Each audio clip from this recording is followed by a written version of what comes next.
శ్రీ విష్ణు రూపాయ నమ శివాయ శ్రీ విద్య ప్రేక్షకులకి ఈరోజు స్వాగతం. జీవితం లోపల ప్రతి ఒక్క వ్యక్తికి ఒక కోరిక ఏంటంటే గెలుపు.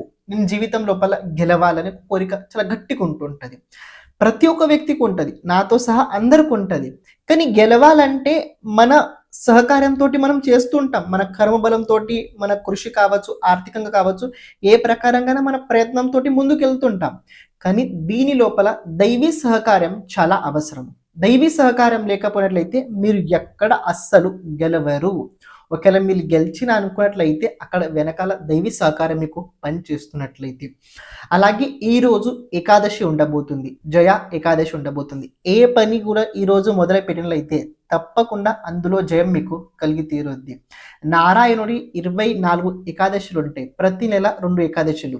ఎవరైతే నిరంతరంగా ఏకాదశి వ్రతం 12 సంవత్సరాల వరకు కనుక చేసినట్లయితే వాళ్ళ భౌతిక జీవితం లోపల ఏవి తక్కువ అస్సలు పడవు. ఎందుకంటే స్థితి కారకుడు నారాయణుడు కాబట్టి భౌతిక జీవితం లోపల మీకు అవసరమైన ప్రతి విషయం లోపల నారాయణుడు మీకు సహకారం చేస్తూనే ఉంటుంటాడు.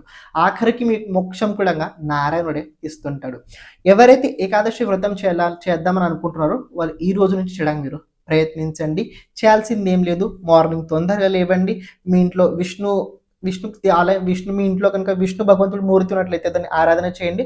లేకపోతే విష్ణు ఆలయానికి వెళ్ళండి. అక్కడ కుదిరినట్లయితే విష్ణు భగవంతుడికి కొద్ది పసుపు పచ్చ పుష్పాలు ఏవైతే ఉంటాయో, ఎల్లో కలర్ లోపల ఏవైతే పుష్పాలు ఉంటాయో అవి మీరు సమర్పించడానికి ప్రయత్నించండి. అలాగే ఈ రోజు విష్ణు సహస్రనామ స్తోత్రాన్ని తప్పకుండా చదవండి. ఉపవాసం చేయాల్సి వస్తుంది. ఆహారం ఈరోజు కేవలం పండ్లు అలాగే పాల మీద ఉండాలి. అన్నం ఈరోజు అస్సలు తీసుకోకూడదు. మరుసటి రోజున ద్వాదశి రోజున ఉద్యాపనం అయితే దీన్ని చేయాల్సి వచ్చింది. సింపుల్ ఉంటుంది, ఎక్కువ ఏం కృషి ఉండదు, తక్కువ ఉంటుంది. మనసు లోపల భావన నారాయణుడే మీకు ఉండి తీరాలి. అది కాకుండా మీరు భౌతిక జీవితం లోపల ఇక్కడ ఒక పక్కన ఉపవాసం చెప్తున్నారు, ప్రాపంచిక జీవితం లోపల ఆలోచిస్తున్నంటే దట్స్ నాట్ ఈజీ. కానీ చెప్పాల్సింది ఏంటంటే శాస్త్రంలో చెప్పిన ప్రకారం ఏంటంటే ఉపవాసం అంటే ఏంటంటే మీరు ఎక్కడున్నా ఏ పరిస్థితిలో ఉన్నా అనుక్షణం మీరు ఈరోజు నారాయణ్య స్మరణ చేస్తూ ఉండాలి. శ్రీహరి శ్రీహరి నామస్మరణ మీరు చేస్తూ ఉండాలి. శ్రీమాత్రే నమః.